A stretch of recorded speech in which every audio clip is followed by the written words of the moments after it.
hope everyone is doing awesome. It's your girl Sunshine here. Okay, yeah. And I'm back at you with another video. Okay. So as y'all know, first make sure y'all come in, hit that subscribe button, please. I really would appreciate it. Give me a thumbs up, okay? Now I wanted to talk about a couple of different celebrities today because there's nothing really going on. Is the Diddy cases or the Diddy trial is moving very slowly because they're wrapping everything up. Okay, I already told y'all the judge is not playing. They had closing. They pretty much the defense. What's up, Chris? The defense didn't call any witnesses. The government had the last witness that was today was the last witness. They called in two of the summary witnesses. I believe that's what they were called, the summary witnesses, who were just pretty much going through text messages, videos, and just showing the jury the last little bit of text messages and videos that they had, so that they can make a decision how they want to make a decision. The defense didn't pretty much have anything to give today. They pretty much were talking about going over a couple of text messages that they felt like would help the case, I guess. Excuse me. But it just don't, I don't know. This is the thing, right? With this case, it's like, so they have what's called, they have to prove that there was sex trafficking, there was racketeering.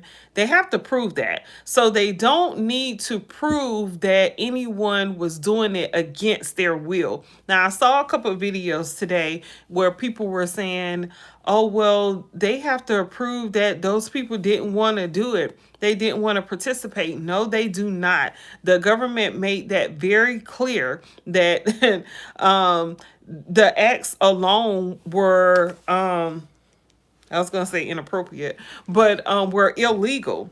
So, and that's pretty much it. That's it and that's all. They don't have to prove their job was not to prove that the people who were doing the acts didn't want to do it.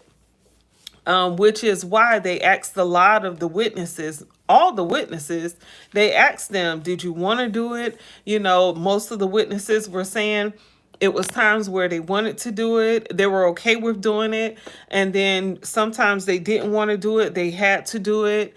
But that's not one of the charges that the prosecution is going after. The main thing is that it was an illegal act. There was prostitution.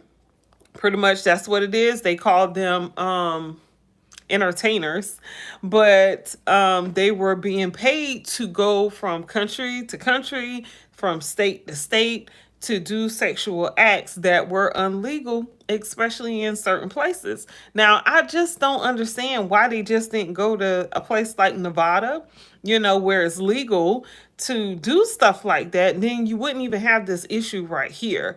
But, it is what it is. So Diddy made it clear he would not be testifying. The judge asked him directly today, how did he feel? And Diddy said he was feeling good. He even told the judge that the judge was doing a great job. And, that's part of his charming, because he is a charmer. Even though he doesn't need to charm the judge, he needs to charm the jury, which I'm sure if he could, he probably would. But that is not his job to do. His lawyers are definitely, I don't know, it was real slow today, and his defense team didn't have much to go over today. I was looking for or expecting something that would be like but no, nope, no surprises. Nothing came about that seemed like it would save him or help him in any way. It just doesn't look good, and that's it. That's it. And that's all for the Diddy case. So they pretty much The government, like I said, has called all the witnesses that they had. The defense doesn't have any witnesses. So Thursday, they're going to both give their closing arguments, the defense and the prosecution. And I don't know. Sometimes I'm feeling like the judge is probably wanting to get a decision by Friday, maybe, but I don't feel like that's going to happen that quick. I feel like the jury is going to have to deliberate just a little bit, at least into next week. It would only make sense, to talk to the other jurors and, get some to get the thoughts of the other one, because this is the man's life that's in at hand right here. So I don't know how that's going to work out. Do you think we'll have a decision by Friday? I don't. To me, that's not realistic at all. But next week, I'm thinking for sure we'll probably have a decision. And then, of course, Diddy's team is going to appeal. We already know, because he's going to be charged, I'm pretty sure. The government, to me, in my opinion, they proved their point. Like I said, they didn't have to prove that people were doing it against their will. That's not what that was not one of the things that they needed to prove. So what's up, Bomb? Okay, okay, okay. Do you, boo? Yes. Make sure you guys subscribe to my YouTube channel. I really appreciate it. It helps with my algorithm to get more people to watch my channel. The more subscribers I have, the more views I have on my channel. So thank you to my subscribers who are here. I really appreciate you all, each and every one of you all. And make sure you give me a thumbs up also. So yeah, that's the Diddy trial. But speaking of the Diddy trial, y'all remember the guy, the Punisher, right? One of the entertainers. He is still on tour, y'all. I call it on tour because he is doing interviews all over the place. Okay, I'm still seeing interviews he's doing popping up everywhere. And I'm like, really? I wonder if he's getting paid for this. Like, why do you want to tell this story? Like, I don't understand. And he's the one who was with Cassie and Diddy. And he has the book called Freezer Meat or something. Um, I can't get into that because I don't really know the book that well. But yeah, he wrote a book afterwards called Freezer Meat, and there's a section in his book. I believe he said it's about 6 pages that talks about Diddy and Cassie, or his experience with Diddy and Cassie, but he didn't name them directly. So I'm pretty sure, the press is helping him. This press is helping him sell his books and all. So whatever, to each his own. He's out here making his money, getting his name out there to everyone. So yeah, do your thing, boo. But yeah, that's that. So Scott Storch, y'all. How many people know about Scott Storch? I know younger people probably wouldn't know who Scott Storch is. I'm not sure how many younger people I have on my channel anyway. Most of my crowd is probably around my age. Y'all probably know about Scott Storch, but he made a lot of music for Eminem, for Dr. Dre, for Snoop Dogg, for Christina Aguilera, Mariah Carey. The list goes on and on. All the greats, y'all. He pretty much did an interview on the PBD podcast yesterday, which is a great podcast channel. Y'all make sure y'all go check out the guys there over there at PDB podcast. The one of the main interviewers, or the host over there, he's also an insurance agent, and I liked him because I saw his interview that he did with a whole lot of different people, and I was shocked to know that he was actually doing interviews for just regular, like, celebrities and stuff. So he has a lot of celebrities on that channel over there. They do a lot of great interviews. Y'all make sure y'all go check them out. But that interview was actually very great. I was watching that last night, and it was about over 2 hours long. It was real long, but to hear Scott Storch's story is amazing because I've heard so much about him, but I've never like heard his voice or anything. Saw him do an interview. That was the first interview I saw him in, so I was glad to get to hear his story. So pretty much he was pretty much telling all his business. Okay, I mean, he was going in. He talked about how he blew through $100 million doing drugs. He said he was doing cocaine. I'm sorry, I'm not supposed to say that on here. He was doing cocaine, and he even talked about how he tried to help DMX right before he passed away. And he knew that DMX was going to pass away because he said DMX was so bad on crack that he felt like he was going to pass away, and he was trying to get him in and out of rehab a couple of times, even though he said it was like the blind leading the blind, because he needed assistance himself. And he also said that he works with a company, like a rehab company. I'm not sure if he's the owner or what, but the company is called THC. I forgot. It's like Healing Center or something. The Healing Center, maybe. But he said he had a lot of issues with people because of the name of it and all. But anyway, so that's some great work there. But he said he talked about how DMX was supposed to be in that treatment center and he never did go. And he talked about a lot of people. He talked about Kanye. He said he does not like Kanye at all. He thought Kanye was a genius until he said all that stuff about Jews. So I'm assuming he must be a Jew himself. What's up, Edward?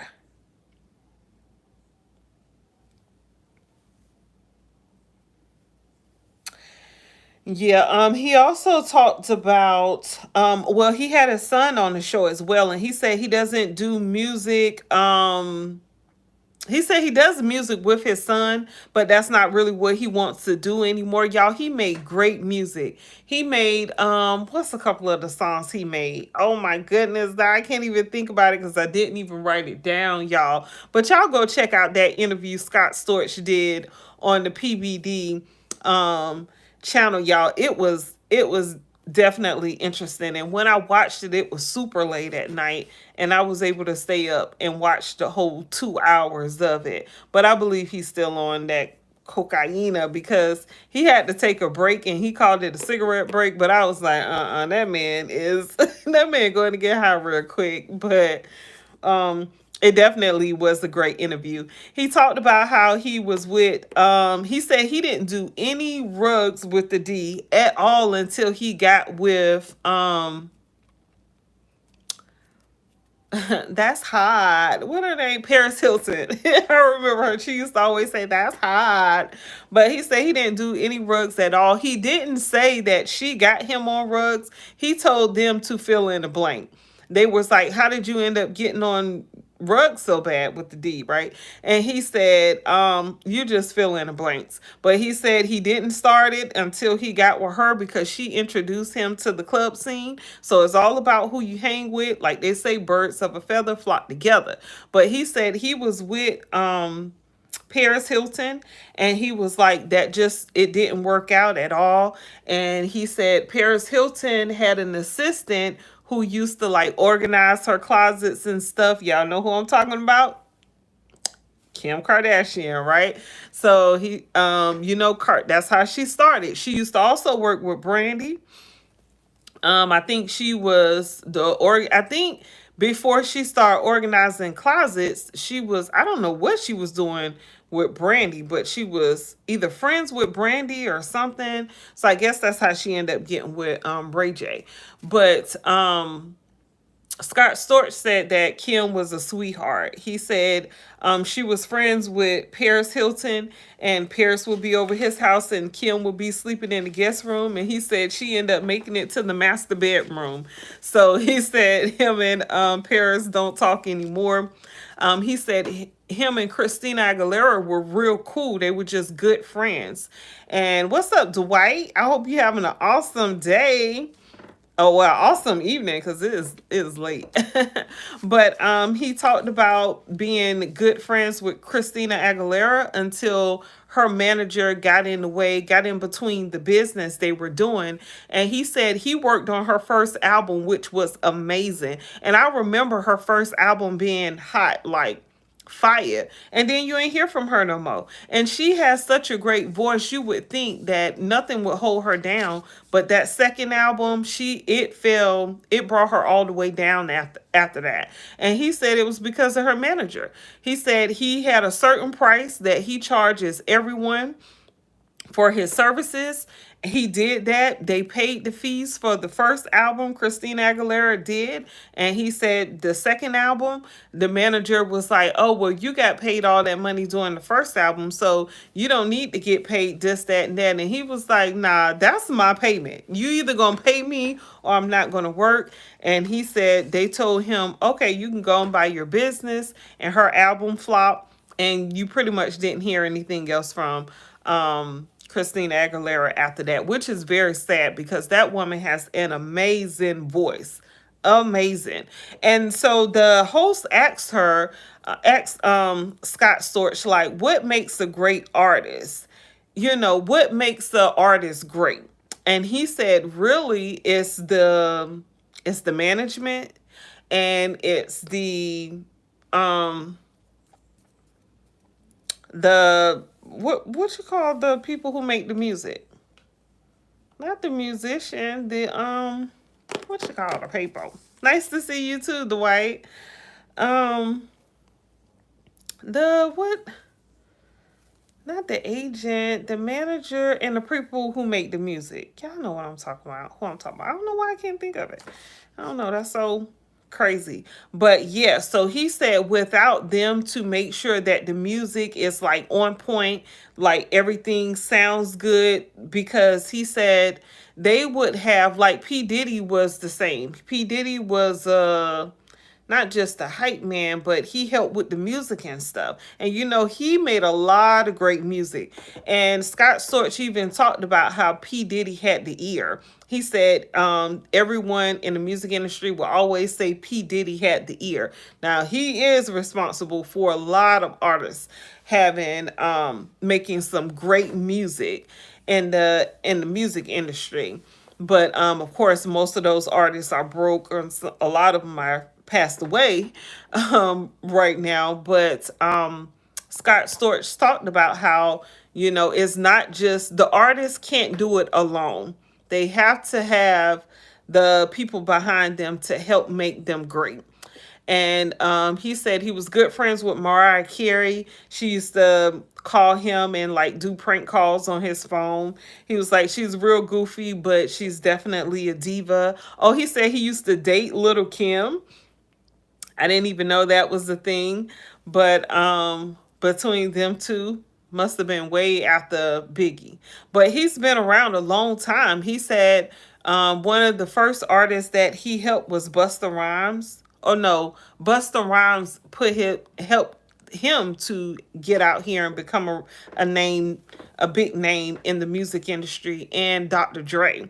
So he made that. What was that? Um, it's the DIA. What's I'm representing from the players all across the hood still. Rapping them polos in the I forgot how this song go. I don't know. But still, is that the name of it? And still got love for the streets. It's the DRE. I can hear the song and playing in my head, but I can't even remember the name of the song, y'all. But watch the video, because he starts playing the music on the keyboard he has there, him and his son is helping him to play the keyboard and stuff, and you just see him in action, and it's like you can tell like he was born to do that. He said that it always was a natural thing to him. He came up with these beats for these artists on his own. He said he worked with Beyonce. He said he did her whole first album with her. He was in the studio with her. He said he worked with Jay-Z. He said the only artist he doesn't like is Kanye, mainly because of the remarks he made about the Jews. But that's definitely a great interview. I enjoyed the whole interview over there.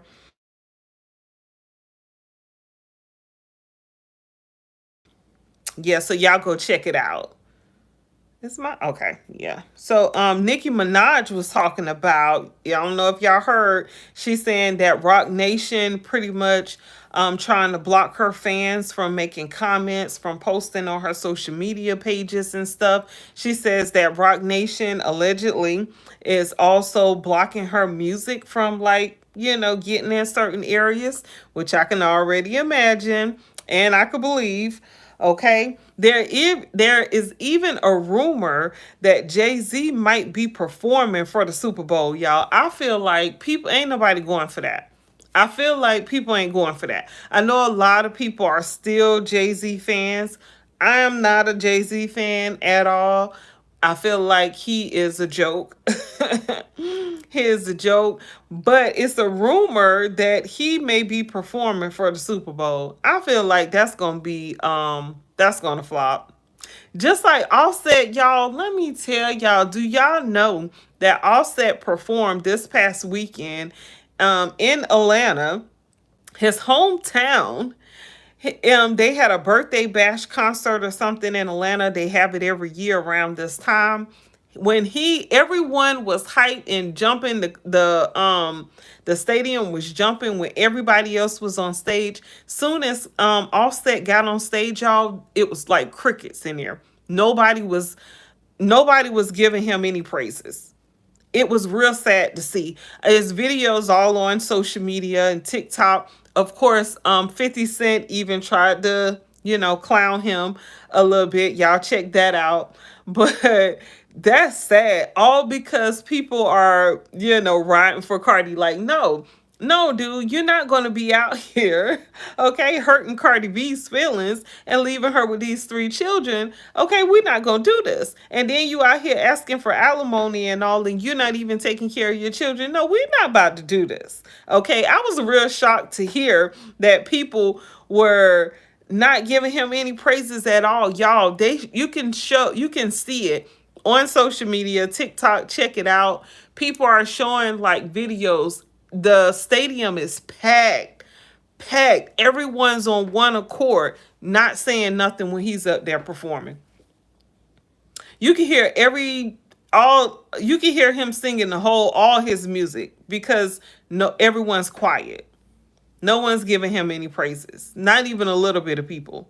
Y'all, it was sad to see. I was like, oh my goodness, I could not believe that. That's real crazy to see everyone on one accord like that for Cardi B. I'm pretty sure she was very happy about that. And if you don't know, Offset was just seen with Stefan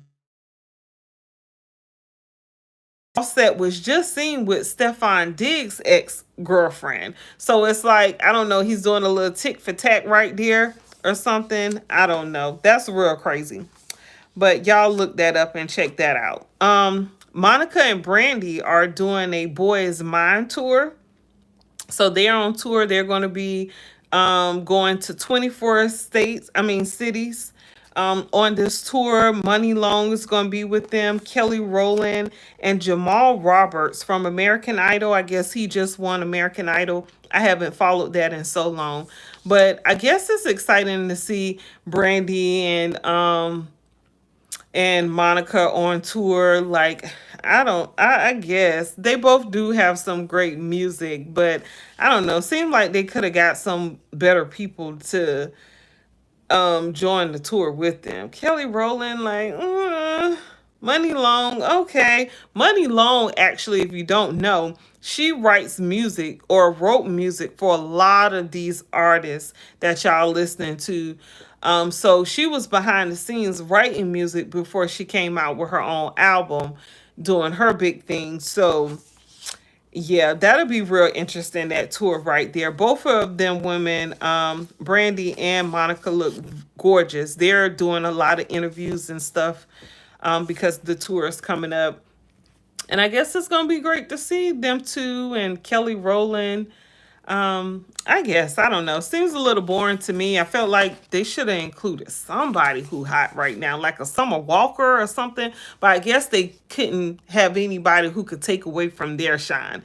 And the ain't nobody else taking away from their shine that's on their tour. I don't mean no harm, but yeah, that's pretty much all I have for you guys. Well, I also wanted to mention Christian Rock and um what is the lady name? Tia Kemp have been going back and forth, y'all. I'm like, Tia, why is you messing with this little girl? I really hate to see Tia going in on Christian Rock. Like, that girl is young and, like they say, young, dumb, and full of cum. Right? She is a kid, okay? She up here, we don't know what she's doing with her son, but Tia was pretty much saying that she need to sit down somewhere and take care of that child because her child is special needs, instead of being all out here acting a fool and acting crazy and stuff. But I mean, if that's what that girl want to do, let her do what she do with her child. I just really hate to see that older woman going after that young girl like that, because it's like, why would you do that? Like, I don't know. It's probably for clicks and views, you know. Tia Kemp has a big following. Krishan Rock has a huge following. So it's probably just mainly for entertainment purposes and for Tia to get some clicks and views and stuff. Because y'all know she goes at everybody. She goes after everybody. But yeah, that's what I have here, you guys, far as entertainment. Yeah, I'm keeping it short and sweet because it's late and I'm not going to be all up late like I was last night. I'm tired. I'm ready to go to sleep. But thank you guys so much for watching my YouTube channel here and supporting. I really appreciate it. Make sure y'all hit that subscribe button. Give me a thumbs up. I really appreciate it. I love you all. Thank you, Chris, for being one of my biggest supporters. I really appreciate it. I love you. I'll see y'all later. And yeah, until next time, peace.